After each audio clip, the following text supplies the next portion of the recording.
So এই guys আসসালামু আলাইকুম। দেখুন এই যে আমার একটি কবিতর, এই কবিতরের একটি বিশেষ অর্থ দেখবেন। বিশেষ অর্থ এই যে 1 2 3 4 এখনো সার্কেল কাটেই নেই মাদিরা, যে ডিম পেড়ে দিয়েছে, তাও আবার ডিম পেড়েছে মাত্র এই একটাই ডিম পেড়েছে, মানে আজকে না তো আরো 3-4 দিন আগে এই প্রথমবার ডিম মনে হয় একটাই পারবে।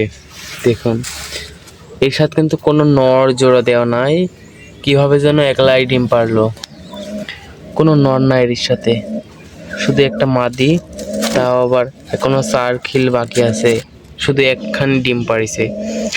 যারা জানেন কি জন্য একটা ডিম পাড়েছে খুব দ্রুতই কমেন্টে জানাবেন।